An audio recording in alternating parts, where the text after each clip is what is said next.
All right.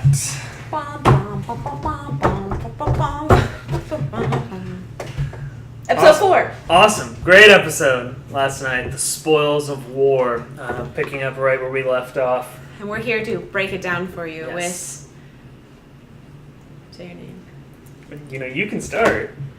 With Danielle and... Jordan. I don't Good know, to see we you always all. do it your name first. Yeah, I usually introduce it, but wrong. you can do it sometimes. You're a big girl. This one had a little controversy around it. Because, it's the leak? Yeah, HBO got a massive hack, and supposedly the leak had nothing to do with the hack either. Well, they have like 2 different ones. Yeah, from so what I heard. This episode is out in the wild a few days before it showed. And the script got released even before that. Yeah, the script release was due to the hack, I believe, but the actual episode release was not. But great episode. I thought best episode of the season. Oh, for sure. Yeah. These last 2 episodes have been jam-packed. Very good. Tons of fan service, tons of stuff we've been waiting for forever. Lots of bringing stuff back around, mirroring first season stuff. That's what we've been seeing a lot of this season, which kind of, you know that South Park episode where it's like, member berries. Oh yeah, the member berries. Yeah, remember when the Starks all live in Winterfell? Well, yeah. now they do again. So it's a little bit of that, and I think the reason it feels a little bit that way to me is just because of how fast they're having to do it. Yes. Because I do think the story makes sense. I'm not complaining about it. It just is like, almost like it's like shoving it down our throat a little bit, but I think it's just because of the speed of it. Yes, it is moving rather quickly. That's really the only complaint I can have. Also, I thought for sure. the episode was too short. I was so spoiled with these like 65, 70-minute episodes, and then to get one that was only 50, especially one this So good. packed, though. Yeah. Just in general, the only complaint with Game of Thrones is not enough Game of Thrones. Yes, that's pretty much the worst episode of Game of Thrones is still better than like 90% of things on TV. Yeah, and this episode I think was up there with like Battle of Bastards. I think this was the best battle scene they've ever done. I don't know if it was the best episode featuring a battle they've ever done, but I think pure cinematography, I think it was the best battle they've ever done. I think that there was just so much good in this episode. Like, I feel like sometimes when like there's a big battle, like everything else is kind of filler stuff, but there were big moments happening across the whole episode, and we will get into it. So let's start with Jaime and Bronn. Bronn got lines.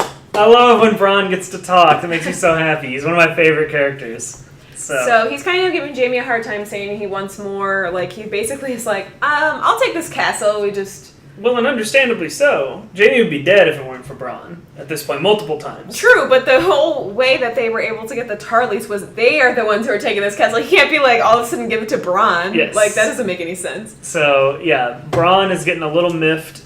He kind of, and it's interesting, too, because his other buddy was Tyrion, and he's kind of gotten jerked around by these two guys. Basically, just like, have some more money. That's basically all they've done for him. Yeah, but I think he really liked Tyrion. Yeah, he and Jaime are not friends. Right. They're business associates. And they've been through a lot together at this point, so Yes. like I'm sure there's some respect in certain ways, but I think in other ways he might be sick of the drama and the like. Yeah. And this arguing, I think, that he had with Jaime was kind of foreshadowing that was going to turn around in the big fight at the end. Because Bronn saved the day, really.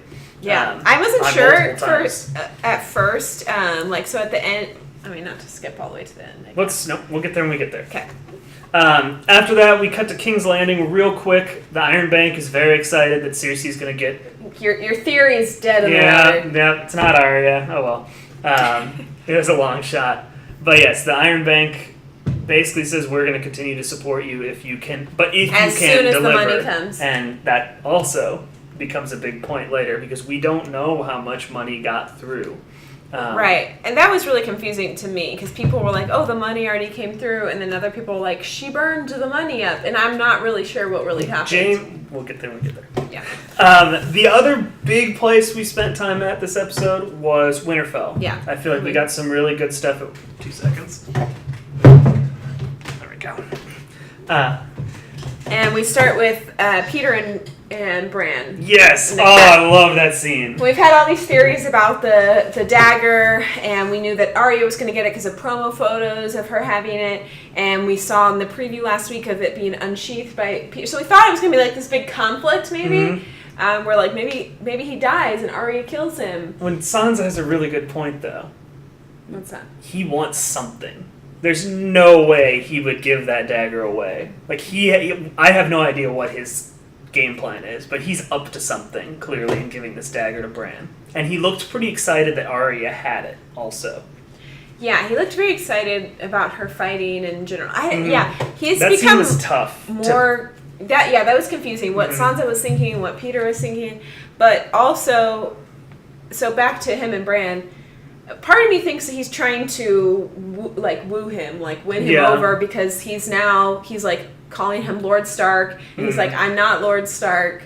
And and he doesn't, at this point in time, he doesn't know any, like Sansa wouldn't reveal to him, oh, my brother told me about the time. He can see through time. I do think this scene was really good, because when Bran told Peter that chaos is a ladder, the way Peter reacted to that, like you could tell that shook him. Because he was like, oh shit, this kid knows. This kid knows.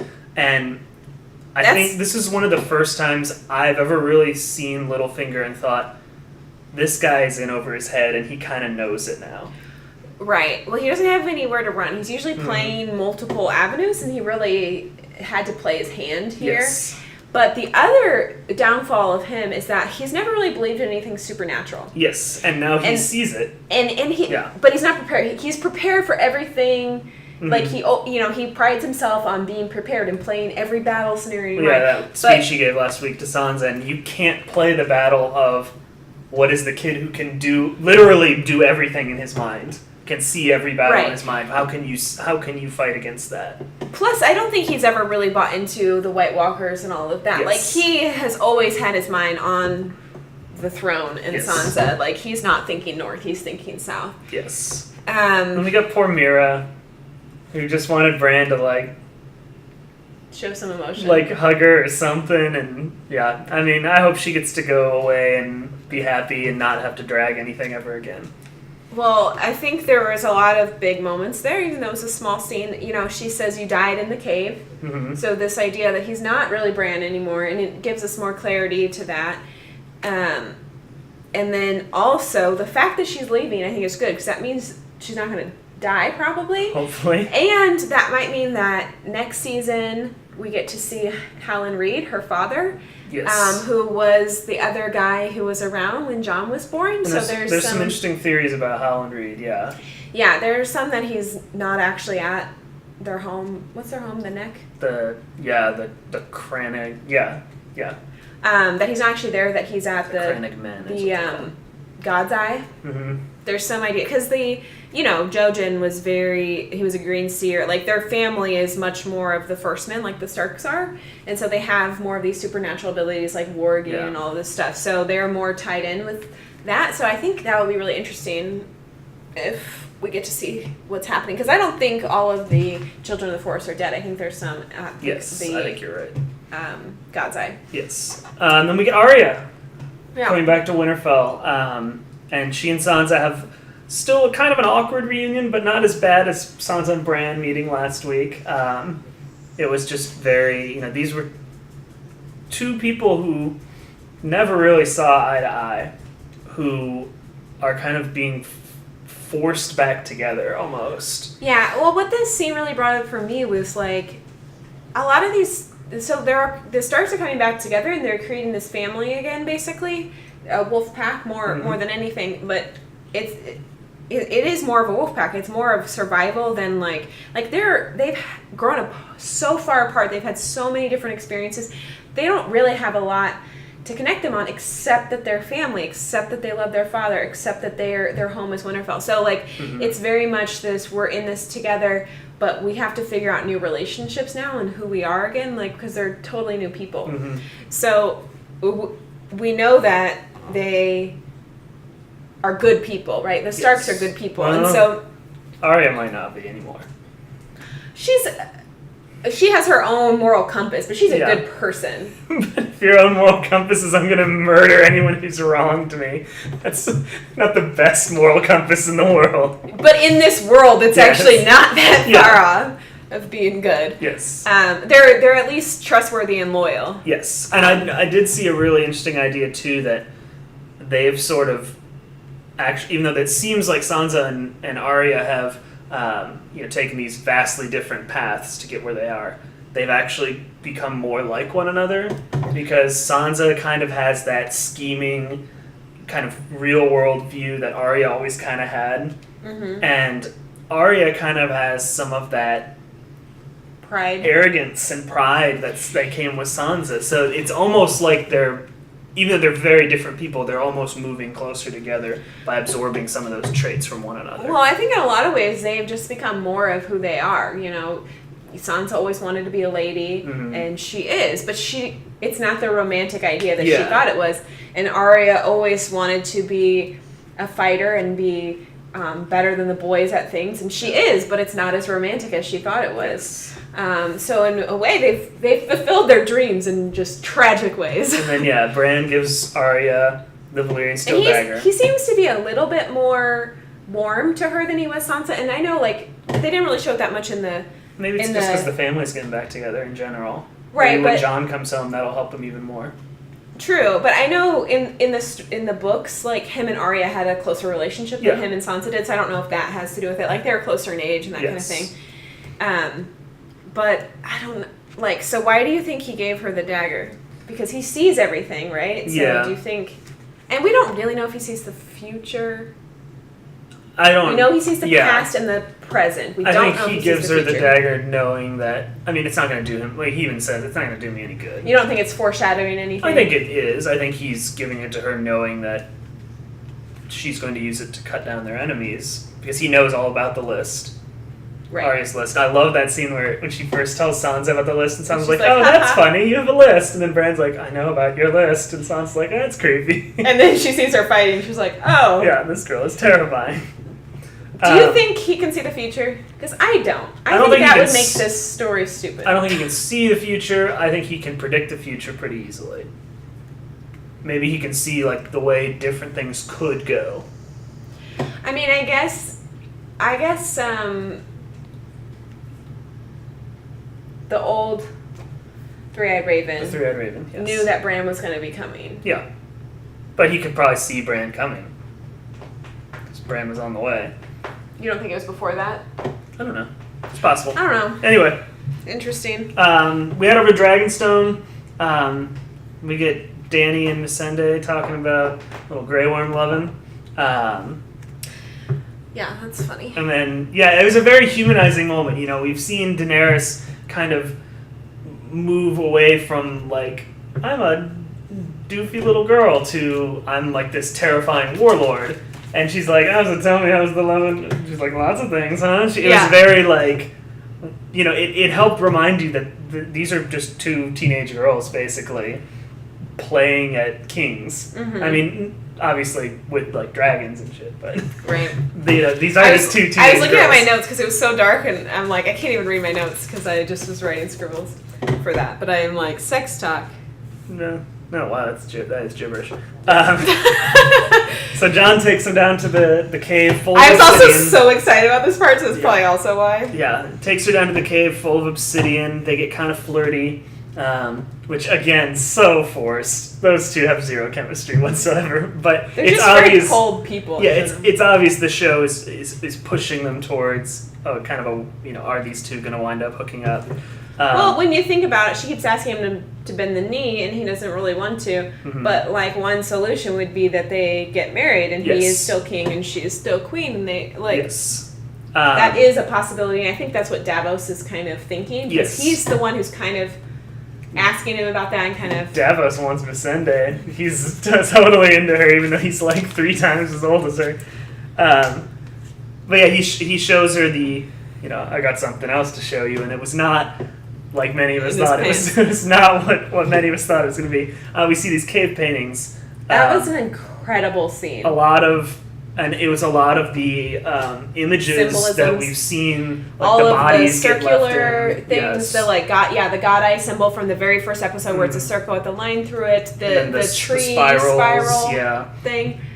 And so I hope and there were some new symbols too. Mm-hmm. I hope we get more information about that and it's not just like a throwaway thing. I was watching it and immediately we paused it because my friend wanted to say something and he was like, what if they show a scene where Bran sees Jon like carving the drawings in the rock like 2 seconds before Dany gets there? He's got some good art skills. Those White Walkers man were with the blue eyes. It was so funny because all the other artwork was very childish, immature. Yeah. And then the White Walker's like, oh, those are detailed, wonderfully detailed. But if anything, it was also good because if there was any shadow of a doubt left with Daenerys, this is proof to her. I would say this is probably proof that they're real. Or at least that there's much more plausible that they're real. Yeah, there's more evidence. Which is kind of what he needed, was to have some evidence for her. He's not going to go catch a White Walker and bring it to her. One, that would be not safe by any means. But and we got... Poor Tyrion just can't catch a break, really. He reports the news that they've captured Casterly Rock. And she's like, well, that's good, isn't it? And he's like, not really, because we lost again. And I really liked when she just bypassed all advisors and she was like, Jon, what should we do? Yeah, I feel like she's good at that, though. Like, whenever somebody else is around who has any kind of experience, like, she likes... I think that's one of the ways that she is a good ruler, is she does want other people's opinions. Yes. And I think that will serve her well. I mean... So far, it has. Obviously, like, Tyrion's counsel was good counsel, just happened to not well, and it's pan out. And it's not I mean, you think about the minds he's up against.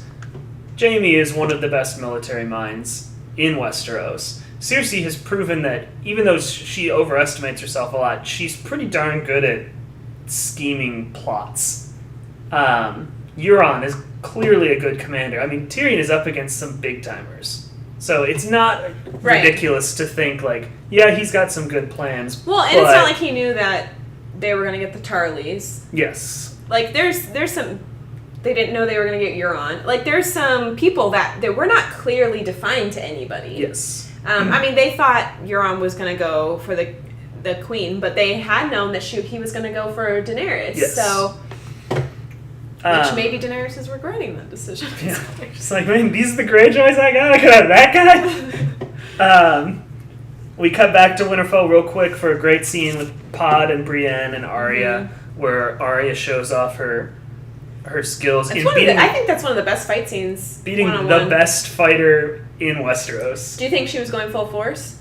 Brienne? Mm-hmm. Not at first. She was by the end. By the time she kicked her in the... By the end, she was... I don't think Arya was going full force. I don't either. Well, she was like smirking the whole time. Yeah, because Arya's whole thing is that she can like kill you before you realize it. So. But even in fighting, like, so I think that was nice because we've seen her kill people in these sneaky ways. But she's actually a really great fighter. Yes. And we saw flashbacks to her river dancing. Her what's it called?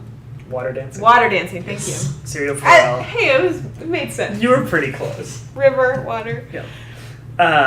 But yeah, so that was a really cool scene, especially who taught you how to fight like that? No one. Yeah, that was a great line.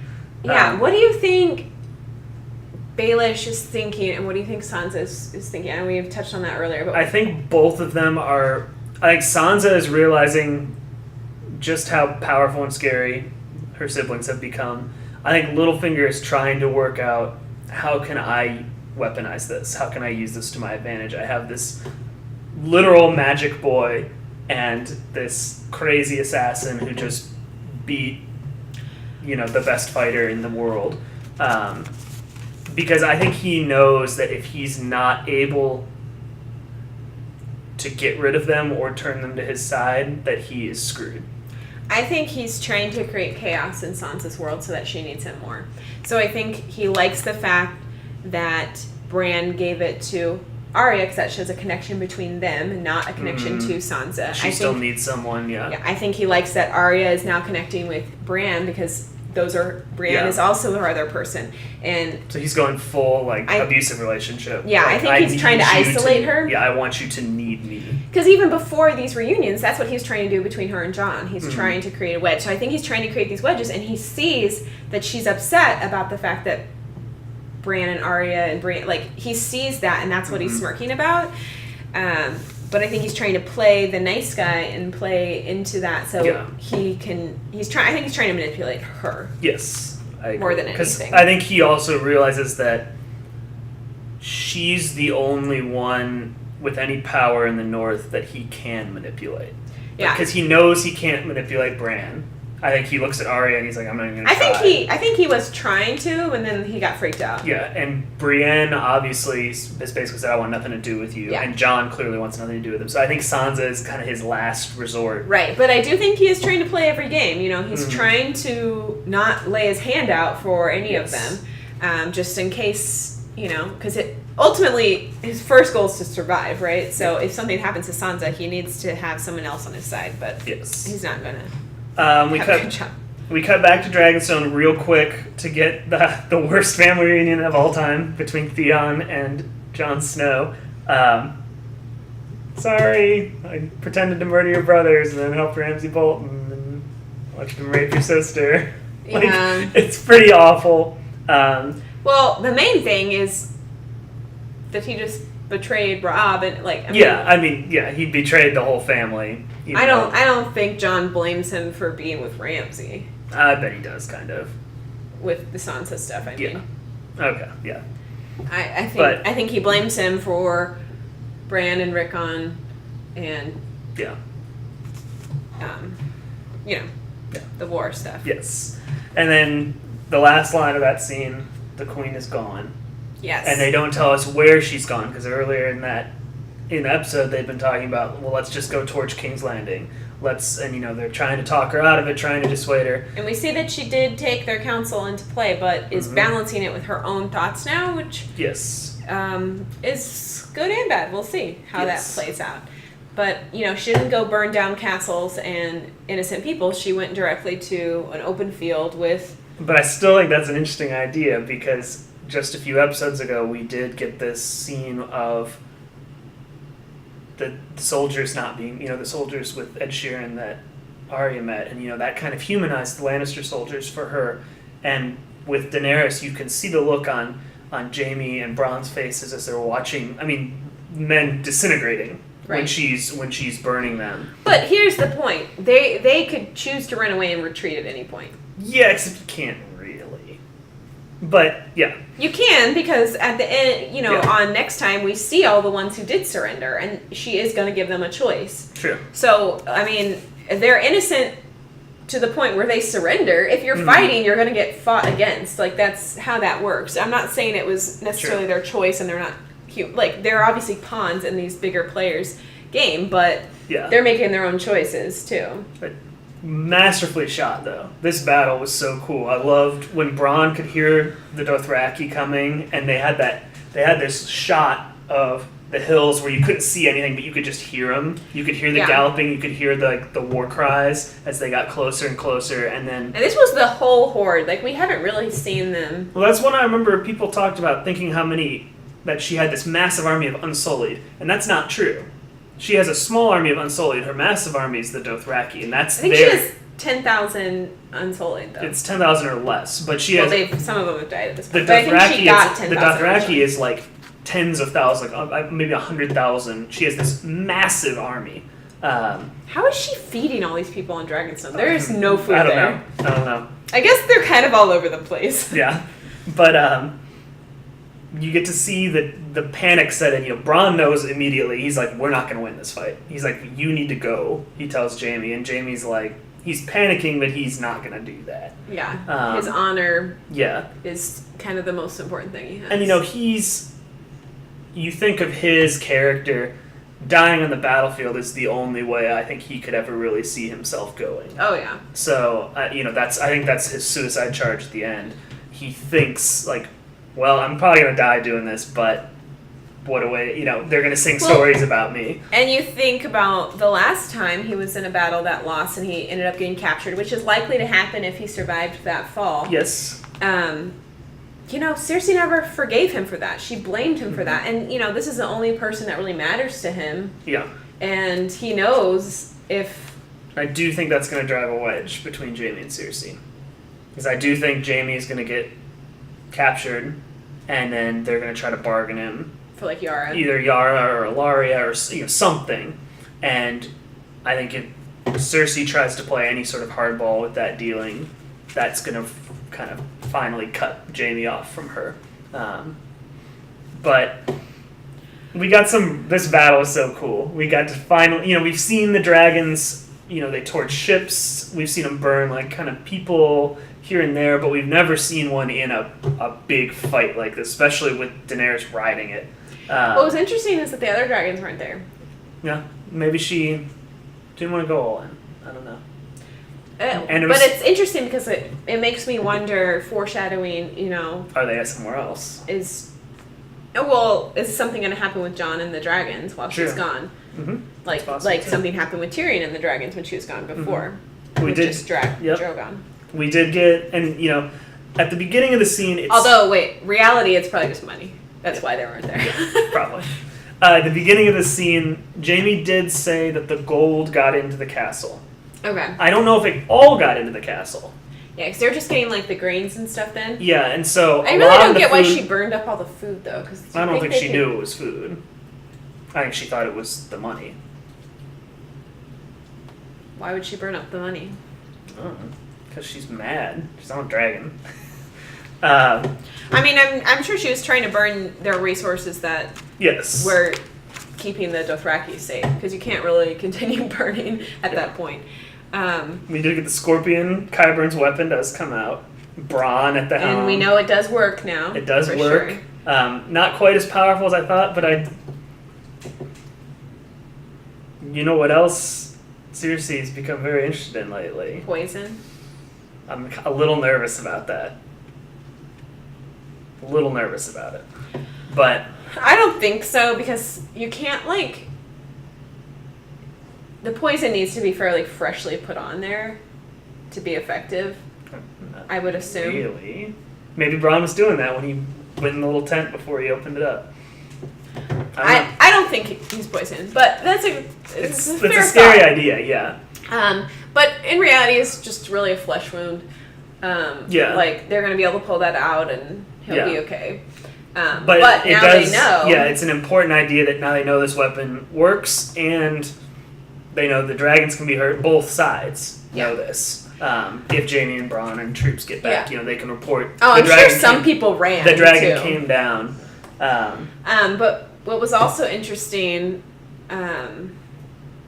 was how smart the dragon is. Like, it knew what hurt it and it destroyed it. Yeah. Like, so that's, you think in all that chaos it couldn't really tell where that came from, but it did. It's very smart. And people might think, like, oh, why was it flying directly at it? It should be dodging, like, when people are talking about Rickon. But this dragon has been shot at and not really hurt by, we see earlier that normal arrows just bounce off of it. But we also know in the past it has been hurt, too, in the pits of Marine. But it was a lot smaller than... Right. So I think now the dragon will also be smarter going into battles and recognize those arrows and actually try to dodge them, where I don't think it was actively trying to dodge that, because I don't think it thought it could get hurt. And then the great ending to the scene. What made this battle so good is you actually cared about both sides. Yeah. Jaime has been... Jaime and Bronn, Daenerys, Tyrion watching, and you can feel Tyrion's conflict when he's watching Jaime. He's whether or not Jaime's seeing the chaos of it all, and he had a couple looks when that fire was coming down. He remembers the Blackwater. Like, he didn't want to have to do that, and I think he's. Oh, that's fun. You know what? Because if he is a secret Targaryen, he's burned them all too. That makes him like a disappointment. Yeah, that's true. That's true, because he doesn't like fire. But yeah, I liked him urging Jaime, run. he calls him an idiot. He's like, yeah. you do not want to do what you're about to do. And of course, Jamie does it. And that's the thing is, I think that he really wants his brother to be good. He knows his good side. Yes. He wants his brother to be smart. He knows he can be smart. But I think at the same point, he's going to allow him to have his own fate. Yes. You know what I mean? I don't, like, he loves him, and he's not going to break him out of Daenerys' jail or things like that. I think he will recognize that he chose those things. Whereas Tyrion didn't kill Joffrey or do anything. You know, like, the reason he was in the cells that Jaime let him out of was in no fault of his own. Whereas Jaime is choosing his side, and he's choosing his actions. Did you think Jaime was going to die? I did. I thought he was going to get torched. I thought he might. I mean... I thought he was going to get... Like, my one... I was actually worried about Daenerys, too, though. My one complaint about the battle was that I thought someone needed to get hurt severely or die. I thought, I don't want to see Bronn die, I don't want to see Jaime die, I don't want to see Daenerys die, but... I thought Bronn, it's like, Bronn jumped out of the way like 18 times. And it's like, come on, dude. Like, I get, you don't wear armor. But, like, when he saved Jaime, then it's like, where did you come from? Do you think Randall Tarly died? No. You think he ran? Yes. But Dickon didn't. I love that one. When Bronn laughed at Dickon's name, that made me so happy. It was so childish. But Dickon saved Jaime at one point, did. too. Mm-hmm. But how did a big question I had? That was like a little pond there next to. How did he sink so far? Like he was riding alongside it, and then he got pushed off of it, and then he was sinking. I didn't realize it was just a little pond. I thought it was the ocean. Well, it might have been the ocean, but even still, that's not how the ocean works. He got like pushed off his horse, and he sank like 40 feet. That doesn't work that way. True. Maybe it was built. Yeah, it's possible. Yeah, it was like a moat maybe or something. But yeah, they did leave it open. I can't imagine Jaime's gonna die by drowning in his own armor. No, but someone has to pull him out. He's wearing all this armor. He has that hand. Like, he's not gonna swim very well or float by any means. Bronn's gonna have to pull him out. Or the other guys are gonna get him. Yeah. But, I mean, even if Bronn pulls him out, they're gonna get captured. That force was decimated, so... But yeah, overall, fantastic. Really episode. cool. Really one of the most kind of adrenaline rush episodes I can ever remember seeing. Definitely. And yeah, because I think especially because there was source material beforehand, so you kind of had an idea who was going to live and who wasn't. But now, since everyone is totally blank, and that show loves to kill characters, it's like, man, I could have seen anyone dying in that scene. Speaking of, what's your death prediction for next week? I had said Littlefinger, I think. I still have to just keep going Littlefinger. Did we both say Littlefinger last time? I think he's gonna die soon. Because if he doesn't, then he's gonna have to do something. The only way he doesn't die soon is if he's gonna have to do something stupid. Really. He's going to have to try to kill Bran or something. Yeah. I don't know. We might get a Jaime or a Bronn death. Depends on how mad queen she is, if she's playing political or... granted, Tyrion's there, so she has somebody to counsel her, which I think she always needs. But she also, just this episode, chastised Tyrion for caring too much about his family. She's like, maybe you don't want to hurt your family at all. So I don't think Tyrion is going to jeopardize his position by saying, please don't hurt my brother. No, I don't mean that. I just mean, like, he might be like, hey, maybe we can use him, like, giving political guidance. Yeah. I don't think he's going to ask for his life. I'm just going to say, like, he might give, like, we can use him as a bargaining chip. But Jaime is also the one who killed her father.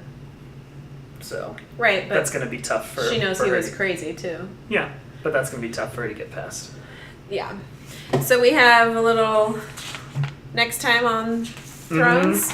It looks like Jon gets back to Winterfell. It looked like that, at least.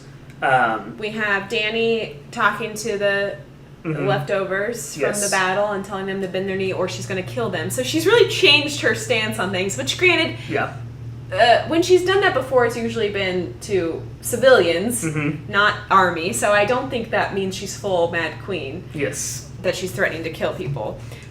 We've got the White Walkers on the march, heading towards Eastwatch, which is where Tormund and the Wildlings are currently guarding the Free Folk. And we have Cersei say he's in the way. I don't know what I meant by that. I don't either.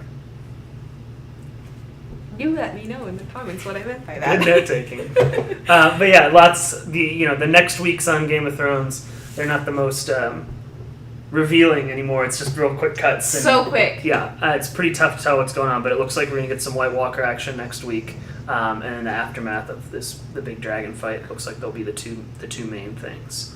And if you haven't watched it, there's a behind the scenes about the making of the battle itself. It's about 15 minutes long. Oh, wait. It's super cool. She's talking about Jon there. Oh, okay. So it's foreshadowing that they're going to also attack North. Oh, okay. I remember. Nice. But yeah, you should check out the behind the scenes of the battle. I need to watch that stuff. They show like the pyrotechnics that it took and really cool stuff with that. How they were able to do the explosions with the dragon fire and just how much like visual effects and how much money it cost. It was a huge undertaking for. It's hard to remember. This is a TV show. Yeah. This isn't a $150 million movie that has this crazy battle scene. This is a TV show that has crazy battle scenes regularly. Regularly, yeah. And this was easily the biggest monetary one they've done. So what was your biggest favorite moment from the show today? I mean, the dragon fight was unbelievable. All the stuff with Bronn.